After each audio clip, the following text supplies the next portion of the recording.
A lot of the videos I've made on this channel cover topics that I have a personal connection to from childhood. I'd go as far as to say it might be the thread that ties nearly everything that I've done together. The experiences that we have on our own or share with others have an effect on who we will grow up to be. With each year that passes, those experiences seem to get further behind us, and the allure of nostalgia is so strong that we reach across the rose-tinted void and cling to the things that remind us of who we were before the world got complicated. I know it seems silly to many to have one wall of my bedroom entirely devoted to an outdated video format, but for a shy, lonely kid, the fuzzy images that these VHS tapes would produce on a crackling CRT TV were comforting, exciting, and even inspiring. They did more than their job of providing escapism to worlds that felt more understanding than my day-to-day reality, telling stories where the good guys always won, the idea of true love prevailed, and even the meekest of us could be destined for greatness. For many, including my parents and brothers, great movies entertain. But for me, great movies do so much more. While each year I grow older, discover new works of art, change opinions, meet new people, and continually evolve, I keep this wall of VHS tapes and DVDs from my childhood to remind me of where the person I am came from, where my love of the greatest medium of artistic expression came from, where my love of stories came from. The cornerstone of my collection, the foundation upon which I have built this monument to my love of film, is this box set of 3 movies. Sadly, this isn't the exact same box set from my childhood, but that doesn't make it any less special. In freshman year of high school, I told a friend about my favorite films and how much I missed owning them in the exact same format that I used to watch them growing up, and on my birthday, this friend surprised me with this box set. It's one of my favorite gifts I've ever been given. I rushed home and popped in my favorite movie of all time that day, The Empire Strikes Back.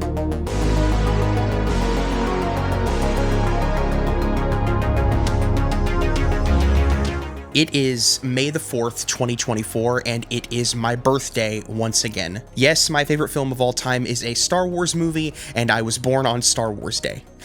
Crazy how that worked out. Throughout the entirety of the 26 years that I have existed on this planet, the galaxy far, far away brought to us by the one and only George Lucas has been an ever-present entity.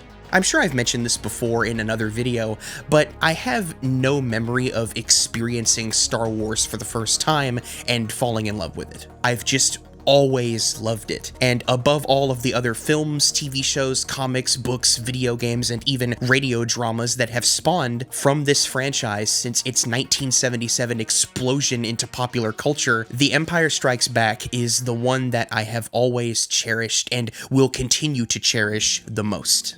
Yeah, the most unoriginal statement ever uttered by a nerd on the internet, The Empire Strikes Back is a fantastic movie, and I'm going to tell you about how much I love it for the rest of this video. For several reasons.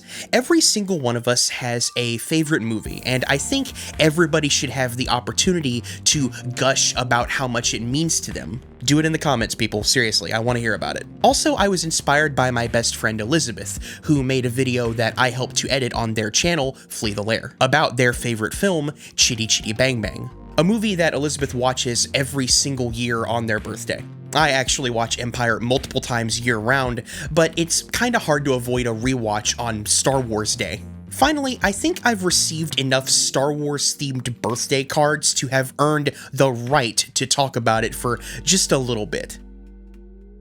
Interestingly enough, despite the middle entry of the original trilogy being my most beloved, growing up it was actually the one that I wanted to watch the least. It wasn't because I didn't enjoy it or anything. As I said, I've always loved this movie, but in a way that I couldn't articulate in my youth, Empire has a very different energy to it than the 2 episodes that precede and follow it. Star Wars is a very entertaining sci-fi romp with a killer score, instantly iconic visuals, iconic lines of dialogue that permeate the zeitgeist to this very day, and immediately recognizable character archetypes that go on a relatively simple journey. Our ragtag team of heroes rescue the princess, defeat the scary cyborg, blow up the super weapon, and get medals at the end to thunderous applause. The OG that started it all is still as incredibly fun as it was when it dropped, because it felt like a hodgepodge of old Hollywood swashbucklers, westerns, serials, and fairy tales with a dash of samurai and mysticism elements for good measure. It was clear that there was a galaxy beyond the one our heroes were fighting to liberate from the Empire, but it wasn't fully expanded yet, and with its smash success guaranteeing a sequel, there was more to do. A hero to evolve, a relationship to blossom, a galaxy to explore, a villain to change, and a story to complicate.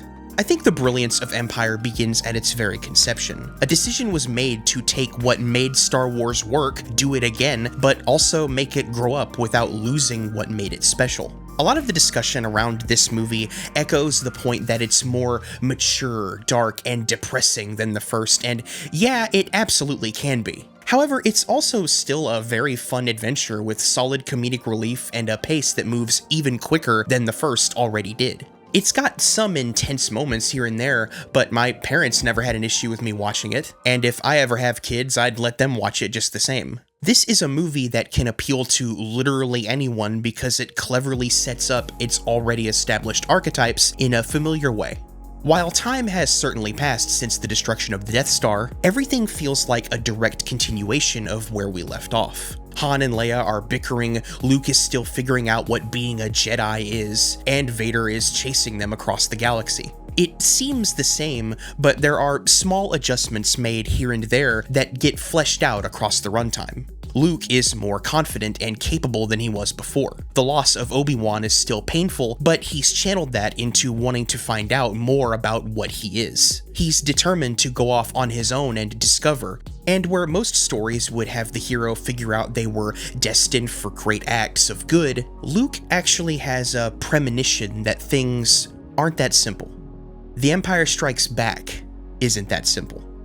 The attack on Hoth feels like the sequel we were promised. The action both here and throughout the entire film is elevated from the first in every way, with the rebellion proving themselves resourceful, yet still being scattered across the galaxy by the might of the Empire. This is the harsh retaliation of evil, humiliated by their first real defeat and attempting to squash their adversaries quickly and efficiently. Han, Leia, Chewie, and 3PO spend the entire movie on the run, and nowhere is safe.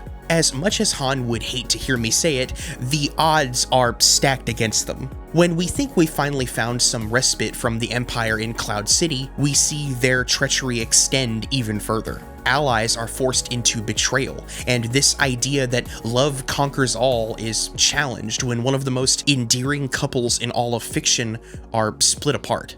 Look at the visuals on display in the Carbonite Chamber. It's our heroes at their lowest point. It's like they're standing in hell, and when Han is frozen, we cut to this menacing shot of Vader. I don't think there's a single bad shot in this entire film. It is still a sight to behold, and these intricately designed environments aren't just meaningless eye candy either. There's thematic relevance to the choices made here. Cloud City seems heavenly at first, outwardly a vision of prosperity and peace in a period of civil war, but the further we delve into it, the more we see that it's only a facade. Corruption runs deep, and there's almost no escape from the industrial nightmare that threatens to swallow our heroes. In direct contrast to the outward appearance of Cloud City, Dagobah is threateningly alien from the start. Luke and R2 have not only stepped foot onto an unfamiliar planet, but into an unfamiliar world, one that seems out of touch and far away from the saga we've been following so far.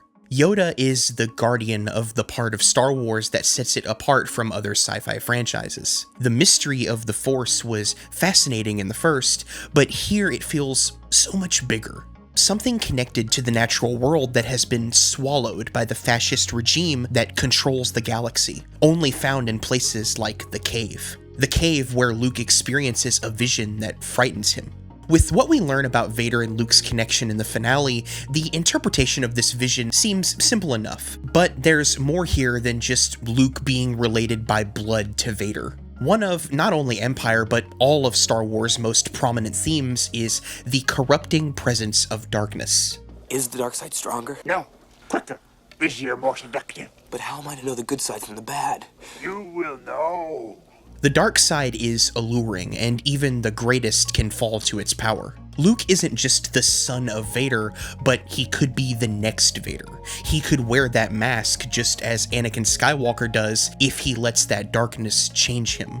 It seems like every choice made by our heroes in this film is the wrong one. Seeking out Lando gets Han tortured and frozen, luring Luke out to rescue his friends, which, due to story convention, we assume is going to work out. I mean, yeah, both Ben and Yoda warn Luke that he isn't ready, but come on, he's the main character. Surely he'll... Alright, let's talk about Vader for a second. Having become probably the most iconic character ever, it's very easy to forget just how much work Empire did to make that happen. This is the only film out of the original trilogy where Vader is actually the primary antagonist. In the first, he answers to Tarkin and spends a lot of the runtime just looking menacing. In Return of the Jedi, the Emperor is the one Luke must overcome while Vader struggles with his inner conflict. In The Empire Strikes Back, Darth Vader is the face of the wrath of the Empire. It's only appropriate that it was this movie that introduced his iconic theme song to the world.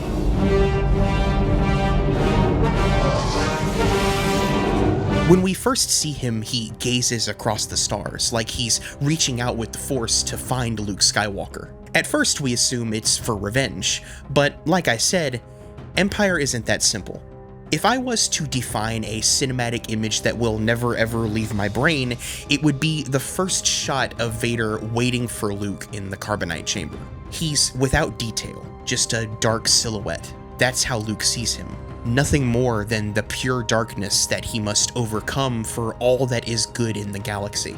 Their fight is incredibly one-sided. Vader is an unstoppable monster. We get the sense that he's only playing with Luke to see what he's capable of before finally getting tired of his shit and taking him down with one blow.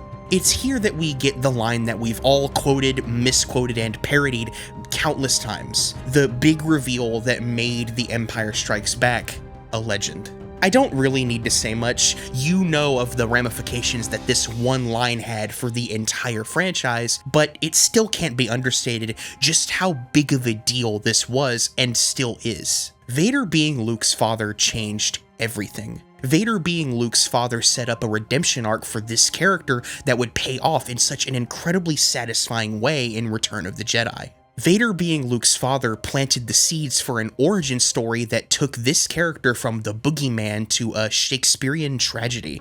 Vader being Luke's father resulted in this franchise launching into the stratosphere, with the theme of the battle between light and dark being explored in countless novels, TV episodes, video games, and comic books. Vader being Luke's father complicated Star Wars.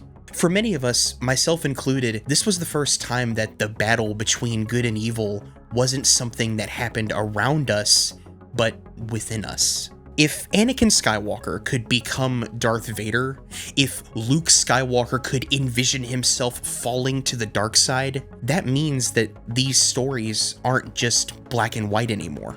Even the greatest heroes, both fictional and very real, can fall to darkness. So, yeah, The Empire Strikes Back is a pretty dark film compared to the others in the original trilogy, but it's also more than that. Amid all the tragedy, after Luke has been defeated, Han and Leia have been separated, and our heroes narrowly escape certain defeat, there's this moment where Vader looks out across the stars once again. Just like his introduction, he turns to walk away, but stops and almost looks back. I know that James Earl Jones gets most of the praise for bringing Vader to life and has like the greatest voice of all time, but David Prowse deserves all the flowers for his physical portrayal of this character. Without a single line of dialogue and just a slight turn, there's hope for this character. Maybe he can turn back to who he once was if he believes in his son. For as much as Empire has to say about the oppressive power of darkness and evil, there's always a sense of hope just underneath it all. Yes, Lando did betray his friends, but he chose to save them in the end. Yes, Han is captured, but we know that Leia will stop at nothing to save him. Yes, Luke was defeated, but his father is alive and he's reunited with his friends. This journey isn't over yet. It's beaten our heroes down, taken its toll, and the odds of victory seem near impossible, but Yoda proved to us that the impossible is possible. The struggle is only an impossible one if you deem it so. There is always hope, no matter how bad things may get, and damn it, sometimes I've just got to remind myself of that. That's why The Empire Strikes Back is my favorite movie.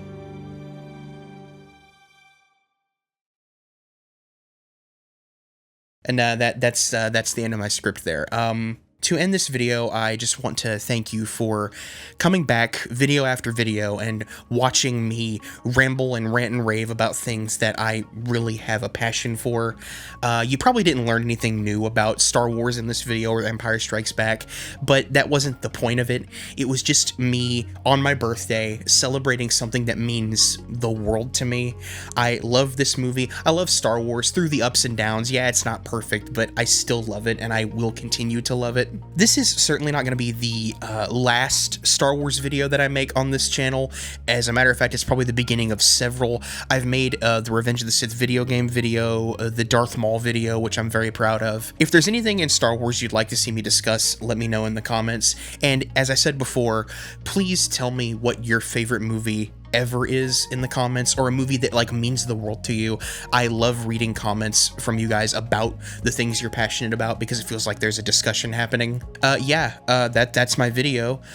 May the 4th be with you all. I hope you have a great day wherever you are. I hope things are going well for you. I hope things are turning up. If they're looking down, remember that there's always hope. No matter what.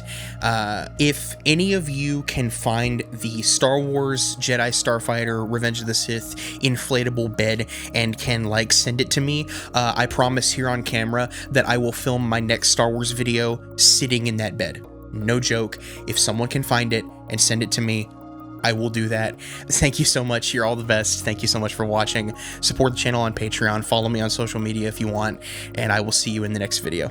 Take care.